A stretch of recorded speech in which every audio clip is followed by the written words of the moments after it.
Hello అందరికీ. ఈరోజు మన రెసిపీ వచ్చేసి ఓట్స్ ఉప్మా. ఈ ఓట్స్ ఉప్మాని చాలా సింపుల్గా, చాలా టేస్టీగా, చాలా ఈజీగా ఎలా ప్రిపేర్ చేసుకోవాలనేది ఇప్పుడు మన వీడియోలో చూద్దాం.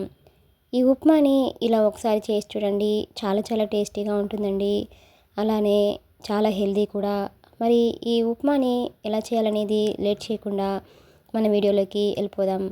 ముందుగా ఒక ప్లేట్లోకి ఒక క్యారెట్ని, 2 బీన్స్ని, అలానే ఒక ఉల్లిపాయని, ఒక పచ్చిమిర్చిని తీసుకొని వీటిని శుభ్రంగా వాష్ చేసుకొని ఇలా సన్నగా చిన్న ముక్కలుగా కట్ చేసుకొని తీసుకోండి. ఇలా అన్నిటినీ కూడా ఈ విధంగా సన్నగా చిన్న ముక్కలుగా కట్ చేసుకొని తీసుకోండి. ఇలా ఉప్మాలో ఈ వెజిటబుల్స్ అన్నీ వేసుకొని చేసుకోవడం వల్ల ఉప్మా అనేది మనకి చాలా చాలా టేస్టీగా ఉంటుందండి.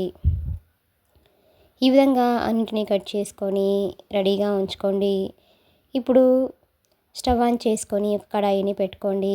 దానిలోకి 1 గ్లాస్ వరకు ఓట్స్ని తీసుకోండి. ఇలా ఓట్స్ వేసుకున్న తర్వాత ఫ్లేమ్ని లో ఫ్లేమ్లో ఉంచేసి వీటిని ఇలాగా బాగా ఫ్రై అవ్వనివ్వండి. ఇలా లో ఫ్లేమ్లో ఉంచేసి వీటిని మాడకుండా కంటిన్యూగా కలుపుకుంటూ 1 నిమిషం పాటు ఇలా ఫ్రై చేసుకోండి. ఇలా ఫ్రై చేసుకొని మనం ఉప్మా చేసుకోవడం వల్ల ఉప్మా అనేది మనకి చాలా చాలా టేస్టీగా కూడా ఉంటుందండి. ఈ విధంగా ఫ్రై చేసుకున్నాక స్టవ్ ఆఫ్ చేసుకొని దీనిని ఒక ప్లేట్లోకి తీసుకోండి. ఇప్పుడు స్టవ్ ఆన్ చేసుకొని అదే కడాయిలోకి 2 స్పూన్స్ వరకు ఆయిల్ని వేసుకోండి. ఆయిల్ బాగా హీట్ అయిన తర్వాత దీనిలోకి కొద్దిగా జీడిపప్పు పలుకుల్ని వేసుకోండి. వీటిని దోరగా వచ్చేంత వరకు ఫ్రై అవ్వనివ్వండి. ఫ్లేమ్ని లో ఫ్లేమ్లో ఉంచేసి ఈ జీడిపప్పు అనేది మనకి లైట్గా ఫ్రై అయిపోయాక ఇప్పుడు దీనిలోకి 1 స్పూన్ వరకు తాలింపు గింజల్ని కూడా వేసుకోండి. అలాగే 1/2 టీ స్పూన్ జీలకర్ర కూడా వేసుకోండి.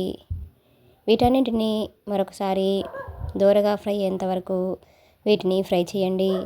ఇప్పుడు దీనిలోకి మనం ముందుగా కట్ చేసి ఉంచుకున్న ఆనియన్స్ని వేసుకోండి. అలానే పచ్చిమిర్చిని కూడా ఇలా సన్నగా కట్ చేసుకొని వేసుకోండి.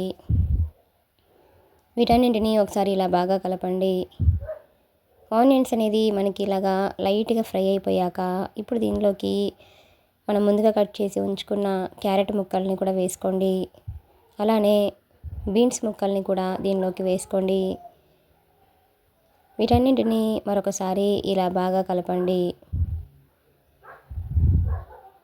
ఫ్లేమ్ని మీడియం ఫ్లేమ్లోనే ఉంచేసి ఈ క్యారెట్స్ అనేవి మనకి లైట్గా మగ్గిపోయిన తర్వాత ఇప్పుడు దీనిలోకి ఒక ఎండుమిర్చిని కూడా వేసుకొని ఇలా బాగా కలపండి.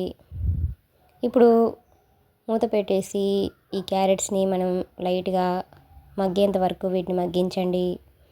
ఇప్పుడు దీంట్లోకి కొద్దిగా కరివేపాకును కూడా వేసుకొని ఒకసారి ఇలా బాగా కలపండి. అలానే కొంచెం అల్లం వెల్లుల్లి పేస్ట్ కూడా వేసుకొని ఒకసారి ఇలా బాగా కలుపుకొని వీటన్నింటినీ లో ఫ్లేమ్లో ఉంచుకొని బాగా ఫ్రై చేయండి. మనకి ఈ వెజిటబుల్స్ మొత్తం వేసుకొని చేసుకోవడం వల్ల మనకి ఉప్మా అనేది మరింత టేస్టీగా చాలా చాలా బాగుంటుందండి. ఇలా ఈ ముక్కలు మొత్తం సాఫ్ట్గా ఉడికిపోయిన తర్వాత ఇప్పుడు దీనిలోకి మనము ఏ గ్లాస్తో అయితే ఓట్స్ని తీసుకున్నామో అదే గ్లాస్ తోటి 4 గ్లాసుల వరకు వాటర్ని వేసుకోండి. ఇలా వాటర్ వేసుకున్న తర్వాత దీనిలోకి టేస్ట్కి తగ్గట్టుగా సాల్ట్ని కూడా వేసుకొని ఒకసారి ఇలా బాగా కలుపుకొని ఫ్లేమ్ని హై ఫ్లేమ్లో ఉంచేసి మూత పెట్టేసి ఎసరుని ఇలా బాగా మరిగించండి.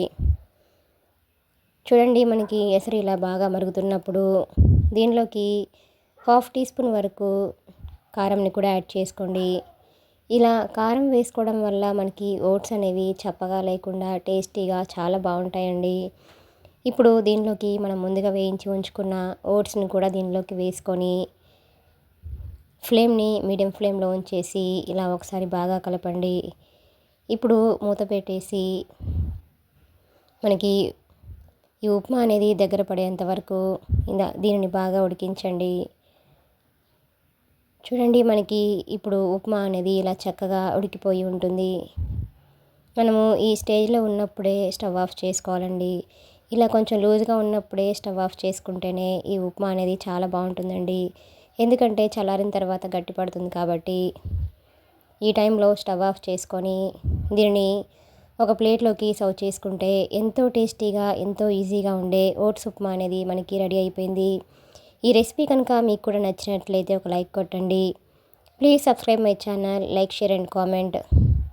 మరిన్ని మంచి మంచి రెసిపీస్ కోసం మన ఛానల్ని సబ్స్క్రైబ్ చేసుకోండి. ఈ ఓట్స్ ఉప్మా అనేది ఆరోగ్యానికి కూడా చాలా చాలా మంచిదండి. Thanks for watching.